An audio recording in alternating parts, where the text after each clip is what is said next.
శ్రీకాంతు భజించు సేవకులకు. భజించు అన్న మాటకు అర్థం మనస్సుతో ఒక సంగమును పొంది ఉండడం.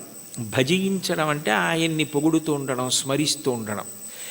ఏది చేస్తున్నా కూడా భగవంతుడే స్మరణలోకి వస్తాడు. ఏది చేస్తున్నా భగవంతుడు స్మరణలోకి వస్తే రెండు ప్రయోజనములు సిద్ధిస్తాయి. ఒకటి, మీరు ధర్మమును విడిచిపెట్టలేరు. రెండు, అధర్మమును ఆచరించలేరు. కారణం, శంకరాచార్యులు వారు సౌందర్యలహరి చేస్తూ ఒక శ్లోకం చెప్తారు. అందులో అంటారు, మనిషి అనేక మాటలు మాట్లాడుతూ ఉంటాడు. ఈ మాట మాట్లాడడానికి అసలు 84 లక్షల జీవరాశులలో మాట్లాడే అదృష్టం పొందడానికి కంఠంలో స్వరపీఠిక మనిషికి పెట్టినవాడెవరు? భగవంతుడు పెట్టాడు. పెట్టినప్పుడు నేను ఏదైనా మాట మాట్లాడే ముందు నాకు భగవంతుడు ఈ స్వరపేటిక పెట్టి మాట్లాడే అవకాశం ఇచ్చాడు. ఎప్పుడో అప్పుడు ఈ శరీరం పతనం అయిపోతుంది. ఇవాళో రేపో 10 ఏళ్ల తర్వాతో 20 ఏళ్ల తర్వాతో శరీరం పడిపోకుండా ఉండదు. జాతస్య హి ధ్రువో మృత్యువు ధ్రువం జన్మమృతస్య చ. శరీరం పడిపోవాలి. పడిపోయినప్పుడు ఈశ్వరుడు ఒక ప్రశ్న వేస్తాడు, అన్ని ప్రాణులలో నువ్వు ఉత్కృష్ట ప్రాణివయ్యావు. కారణం, రెండిటిని ఇచ్చాను. ఒకటి బుద్ధి, రెండు మాట. ఈ మాటని నువ్వు ఎంత బాగా ఉపయోగించావు అని అడుగుతాడు. మాట బాగా ఉపయోగపడాలన్నా, ఏది చేస్తున్నా చేత నిగ్రహింపబడాలన్నా అది ఇచ్చినవాడు జ్ఞాపకానికి వస్తూ ఉండాలి. ఆ ఇచ్చినవాడు జ్ఞాపకానికి వస్తున్నాడు అనుకోండి, నాకు మాట ఇచ్చినవాడు భగవంతుడే, నేను ఆయనకి జవాబుదారి అని నాకు అనిపించింది అనుకోండి, పిచ్చి పిచ్చి మాటలు మాట్లాడే అవకాశం ఉండదు. అర్థం లేని ప్రశ్నలు వేసే అవకాశం ఉండదు.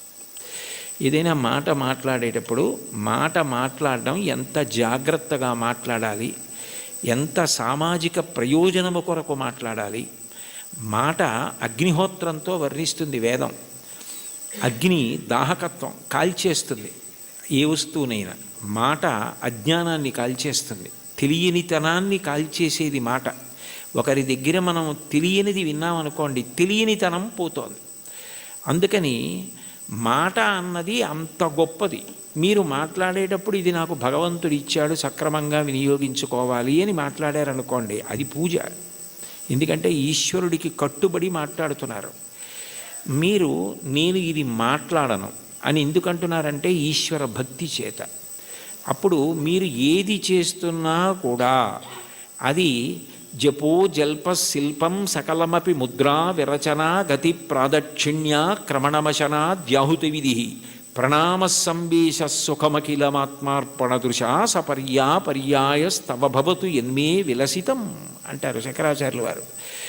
నేను నా చేతిని కదుపుతున్నాను అనుకోండి, ఈ చెయ్యి కదులుతోంది అంటే ఈశ్వర కృప. ఈ చేతిని మీరు బెంగపెట్టుకోకండి అని మంచి మాట మాట్లాడడానికి ఇలా అంటాను తప్ప మీ సంగతి చూస్తానని ఇలా అనను. ఈ చెయ్యి కదలడానికి శక్తి ఆ పరదేవత అయి ఉన్నది. ఈ కదలికలు ఆమె సంతోషించడానికి పనికి రావాలి తప్ప ఆమె నా యందు కాఠిన్యము వహించడానికి, ఆమె నన్ను చూసి వీడికి ఎందుకు ఇచ్చాను శక్తి అని అనుకునేటట్టుగా నేను ప్రవర్తించకూడదు. యాదేవి సర్వభూతేషు శక్తిరూపేణ సంస్థిత.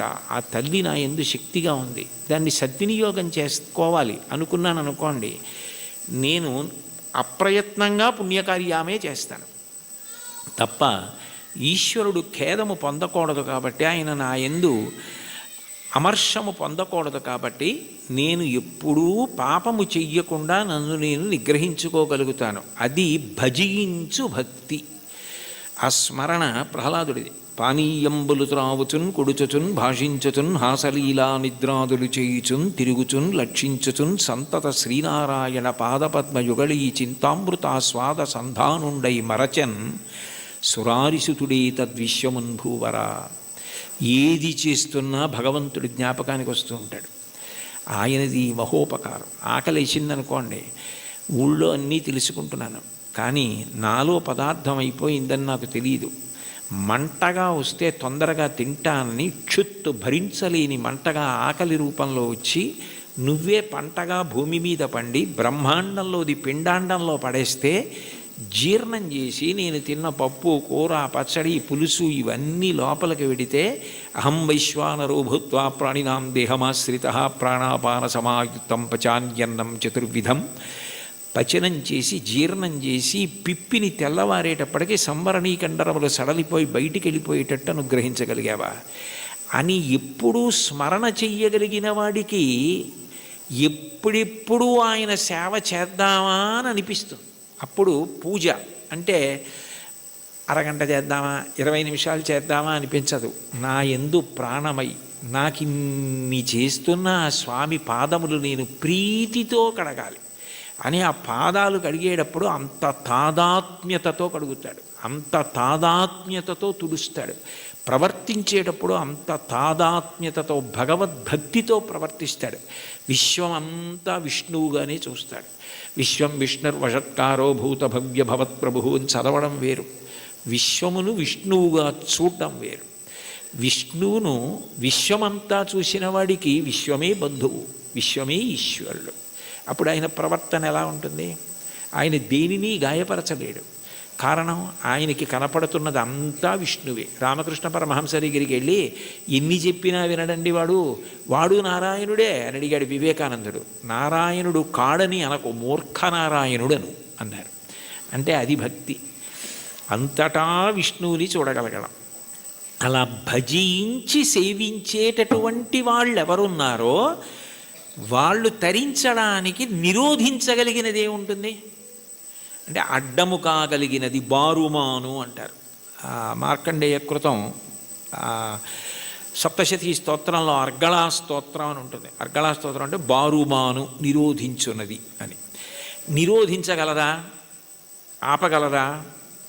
అట్లా సేవించగలిగిన వాడెవరున్నాడో, అటువంటి మనసు పొందినవాడెవరున్నాడో వాడు స్వామి యందు ఐక్యము కాకుండా ఆ భక్తియే చివరికి జ్ఞానమై మోక్షకారణం అవుతుంది, ఆయన యందు కలిసిపోతుంది. ఆ ప్రవహించిన భక్తి నది వెళ్ళి సముద్రమునందు కలిసిపోయినట్లు. భక్తికి చరమాంకం ఏమిటంటే ఈశ్వరుణ్ణి చేరిపోవడమే. దానికి ప్రతిబంధకాలు ఉంటాయి కానీ అడ్డలేవు. శంకరాచార్యులు వారు శివానంద లహరిలో ఒక అద్భుతమైన శ్లోకం చెప్తారు. అందులో అంటారు, అంకోలం నిజబీజ సంతతి రయస్కాంతోఫలం సూచిక సాధ్వీ నైజ విభుం లతాక్షితిరుహం సింధు సరిద్వల్లభం ప్రాప్నోతీహ యథా తథా పశుపతే పాదారవిందద్వయం చేతో వృత్తిరుపేత్య తిష్టతి సదా సా భక్తిరిత్యుచ్యతే అంటారు. నది సముద్రాన్ని చేరుకోవడానికి బయలుదేరుతుంది. ఎవరు దారి చూపిస్తారు? ఓ నది ఇలా వెళ్ళు సముద్రం వస్తుందని చెప్తారా? చెప్పరు. నది వెళ్ళిపోతూ ఉంటుంది. వెళ్ళిపోతున్నప్పుడు ఏ చంద్రశేఖరేంద్ర సరస్వతి మహాస్వామి వంటి మహాపురుషులో స్నానం చేస్తారు. అంతటి మహానుభావుడు ఇక్కడ స్నానం చేశాడని నది ఆగదు. ఒక ధూర్తుడు మూత్ర విసర్జన చేస్తాడు, అవమానమని బెంగపెట్టుకోదు. ఒక ముళ్ళ కంప వీపు చీరుతుంది, బొడ్డు నుంచి వంగి బాధపడదు. ఒక చోట బొగడపూల చెట్టు పువ్వులు రాలుస్తుంది, పొంగిపోదు. మానవమానములు దాటి సముద్రమును చేరడమే తన పరమ ప్రయోజనంగా తాను వెళ్ళిపోతుంది. కుంతీదేవి కృష్ణుని అడుగుతుంది భాగవతంలో, యాదవులందు పాండుసుతులందు నాకు మోహ విచ్ఛేదము చెయ్యుమయ్య ఘనసింధువు చేరిడి గంగభంగి నీపాద సరోజ చింతనముపై